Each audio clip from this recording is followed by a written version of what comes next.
Hello and welcome. My name is Jason Draper, and we're here talking about bee biology today.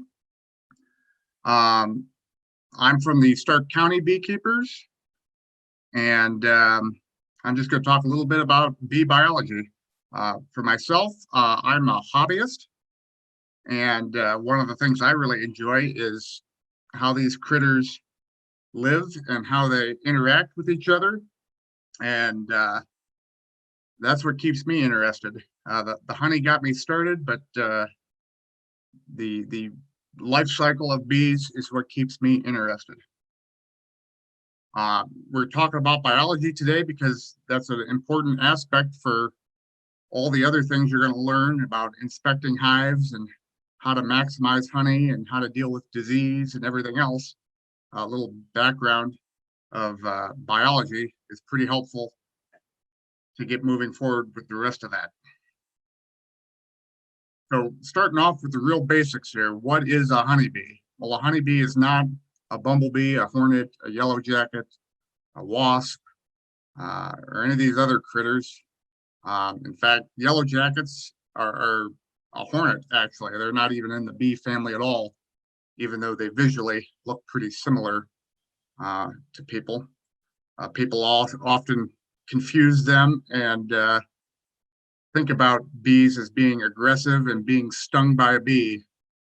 They use the word bee all the time to describe many different insects, but honeybees themselves are not particularly aggressive when they're outside of their hive. Uh, they lose their stinger when they sting you, so they are pretty reluctant to do that because when they do lose that stinger, they die. Honeybees also don't live in any sort of nests like some of these other insects do. If somebody sees a nest, that's typically a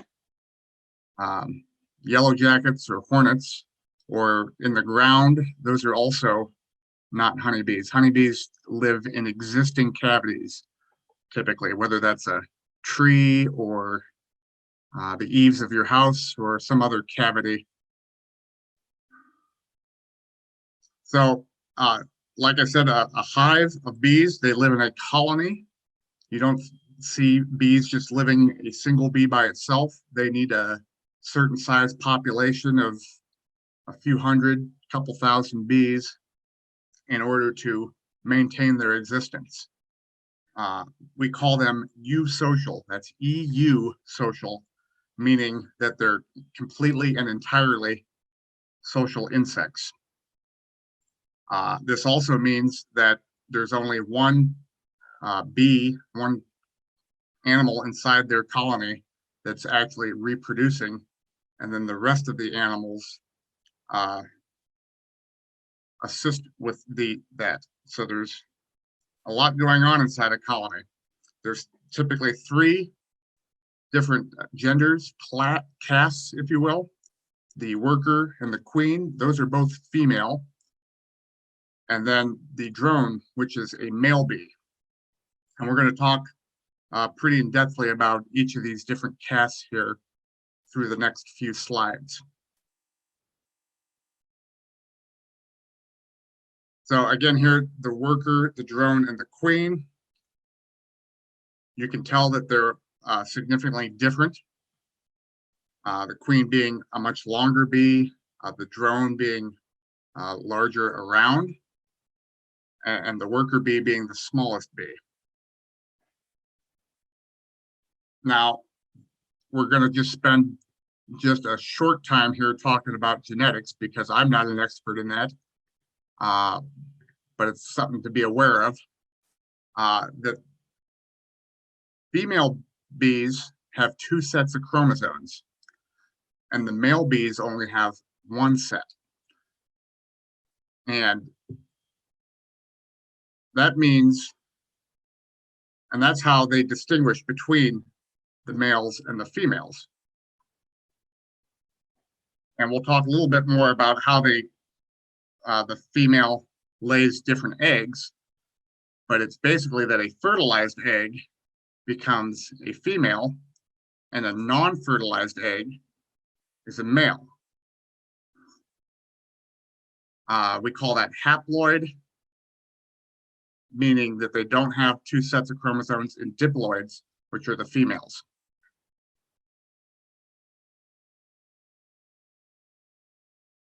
Again, here's just a photo of 3 different casts on some combs, so you can kind of see how they look in real life there a little bit.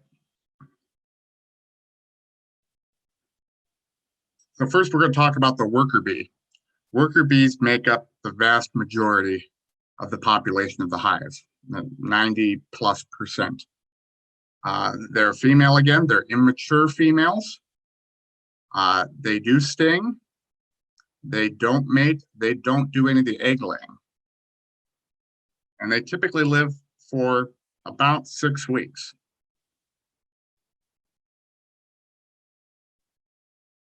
So how's a worker's life begin? Well, it begins when the queen lays an egg inside the cell. Workers then feed that larva inside that comb cell until it fully grows. At that point, the worker seals the top of the cell with wax, and it spins, and the larva spins a cocoon inside its cell at this point. This goes through a metamorphosis, not unlike what butterflies do. And then at the end of its growth, it emerges from the cell as an adult bee. People will call this hatching a lot of times, particularly novice folks, when the bee comes out of the cell, but the proper term there is emerging, because the egg has hatched several days before the larva started to develop. So what makes a worker bee? They have basically the same anatomy as all the other bees in the hive, but you've got antennas, you've got your head, your wings, your eyes. There's large pollen collection areas where they pack the pollen on the back of their legs. This is often called a pollen basket as well. And they have a short abdomen, and then there's stingers on the back of them. And this is a barbed stinger, like a fish hook. So when a worker bee stings you, that fish hook, as such, gets stuck in you and rips off of the bee. This individual bee then dies after that. And that stinger is left in you. There's a little muscle that's left behind as well that will pump the venom from the stinger. So that is a reason why it hurts more. It's continuing to pump the venom in. The other thing that stinger is doing when they sting you is to release a little bit of pheromone, which notifies the other bees in the hive that there's something going on here. The proboscis, that's the tongue of the honeybee.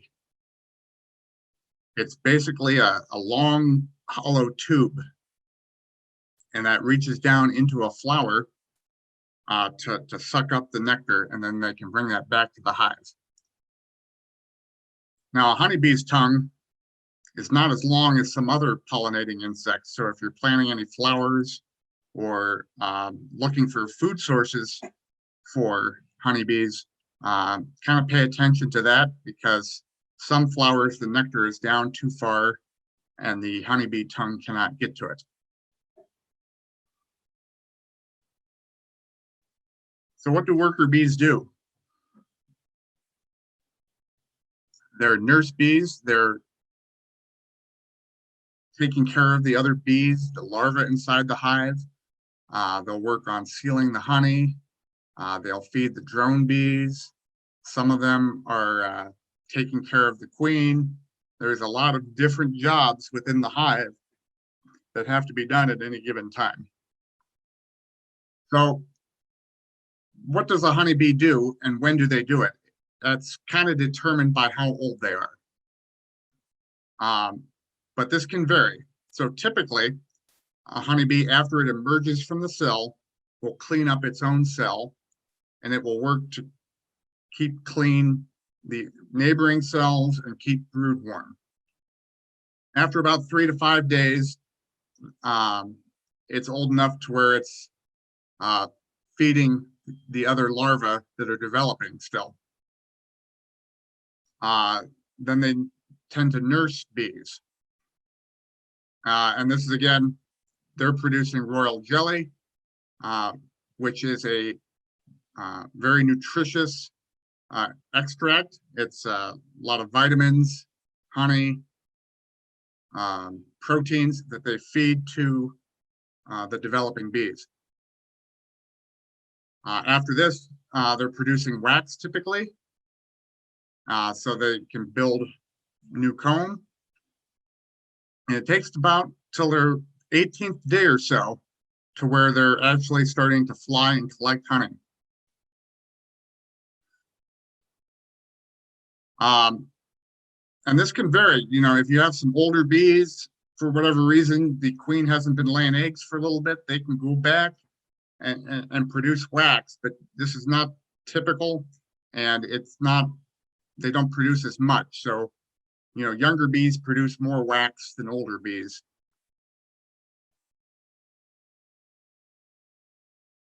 So who is the queen? Queen, again, is a female bee. The queen will mate with drones, and she lays all the eggs. Having a queen in your hive releases pheromone, and this tells all the other bees within the hive that everything's fine and dandy. This slide, we're saying that queens live 2 to 4 years. That might be an average. That might be a little high also. You know, 1 to 2 years is not uncommon. You know, maybe 4, 5, 6 has happened. I don't hear much about bees, the queen living that long these days. So again, the queen has a lot of the same anatomy as the worker bees. Her stinger, though, does not have a barb on it. It's just a straight stinger, and this allows her to sting and then sting again later without dying. And we'll talk a little bit about what she does with her stinger in another slide here. So a queen will mate with 10 to 15 different drones from other colonies during a mating flight. And when does this happen? So she emerges from her cell when she hatches. Her wings will dry out for a few days, and then she will leave the hive and mate with bees from another colony. So where does a queen bee come from? Queen bees are females, just like the worker bees, but queen bees are fed a lot more of that royal jelly that we talked about during the initial stages of their development. And so they mature fully, their sexual organs develop fully, and you know, that's what makes them a queen.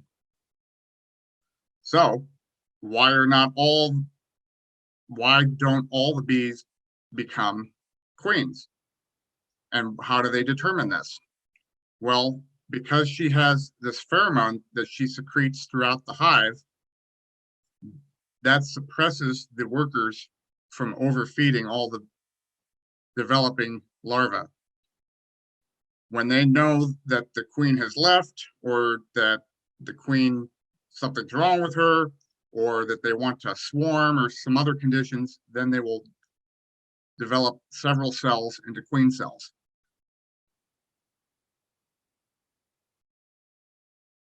So they have several queen cells going, and whichever one of those emerges first will go around and sting all the other queen cells so that there's still just one queen in the hive.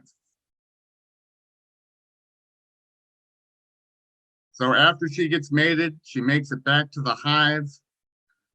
The queen's going to start laying eggs, and she can lay 1 egg a minute, more or less. And she does this 24 hours a day. So that can add up to about 200,000 eggs a year. And that could be several thousand per day. Now, she doesn't always lay eggs at this pace, but at peak times a year, she can lay a lot of eggs. And she has to. Those worker bees don't live very long. They only live for about 6 weeks or so. So every 6 weeks, that queen has to replace the entire population of the hive.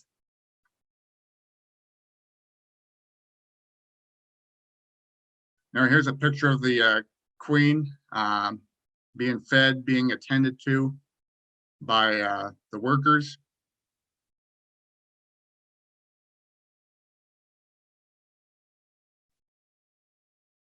So here's a drone bee. Again, drone bees are males. They don't sting. They don't gather pollen or nectar. Their job is to mate. Their other job is also that they, again, release pheromone. And when there's males in a hive, generally speaking, you know that the hive's doing pretty well.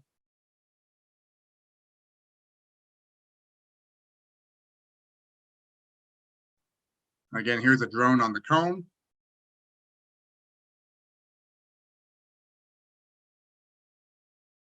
And like we said, one of their only jobs is to mate with a queen.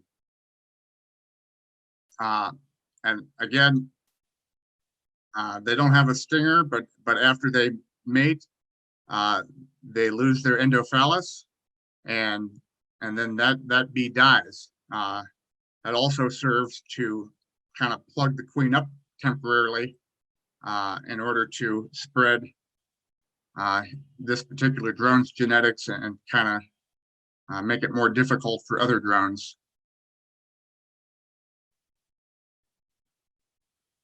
So we just talked about the queen, the worker, and the drones.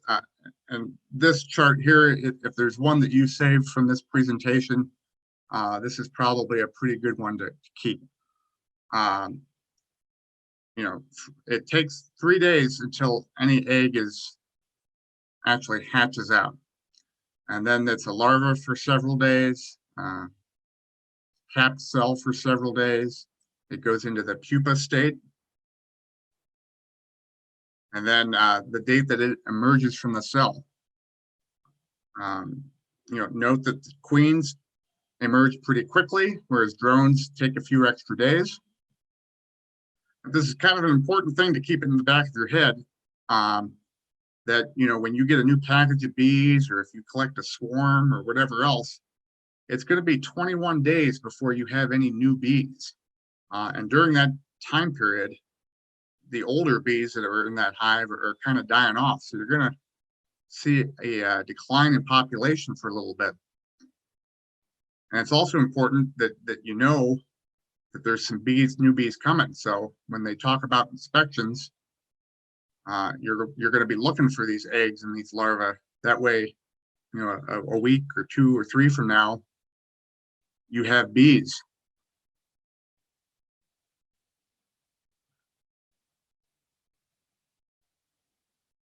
These last couple slides here, I'm just going to talk about the life cycle of the hive. We were talking about individual bees. So what does the hive overall do? This is kind of a super organism, if you will, all these bees living together, working together.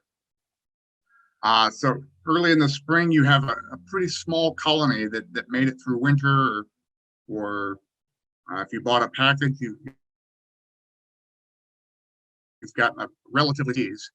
And going into summer, there's a lot of flowers blooming. They're building up their colony size as quickly as they can.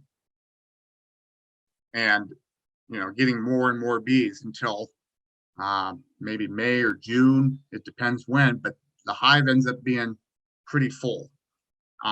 If this was a natural colony that's not being managed, they would be swarming at this point. And what's a swarm? That's when some of the bees leave the hive to form a new colony. This is how they reproduce in the wild and how they spread in the wild. So the queen bee, they'll actually stop feeding her so that she lightens up a little bit so she can fly. And during that same time period, the bees decide amongst themselves which cells to make new queens out of. There's a lot that goes into this. We could have a whole presentation, and I don't know, there might be one later on this process of swarming and why they swarm. But the old queen and half of the hive roughly will leave the hive, and they will go out and look for a new place to live, while the bees that are left will make their new queen. She'll go out and mate with drones from another hive and come back and continue on the old hive, hopefully. The bees that left the colony, they're going to be hanging out in a tree someplace. I'm sure you've seen that or heard about it, a swarm of bees. And what they do is they hang out there in a ball until a beekeeper comes and picks them up, or until they find a hollow spot like your house, or a hollow tree, or maybe an empty beehive to move into. So that's kind of what they do in the wild, and they can do that in managed colonies as well until fall. That hopefully they've gathered up enough honey. They're going to eat that honey all winter. And the colony tends to, it depends on the species, get quite a bit smaller in the fall, and they'll overwinter with a small colony. And again, well, not again, I guess I haven't talked about during the winter, these bees will live inside the hive all winter. They don't hibernate. They don't fly south or anything. They live inside the colony. They actually keep that ball of bees warm through shivering, essentially. And they'll move around inside the colony in their little cluster, eating the honey. So they use the honey, not for you and me, but for their own food for the winter. And, you know, as long as they don't run out of honey, and as long as numerous other factors work out, they'll emerge in the spring to start the process over again. And I don't think I'm going to have any questions at this point. I think they'll address that later. So I think I'm basically done with my portion here.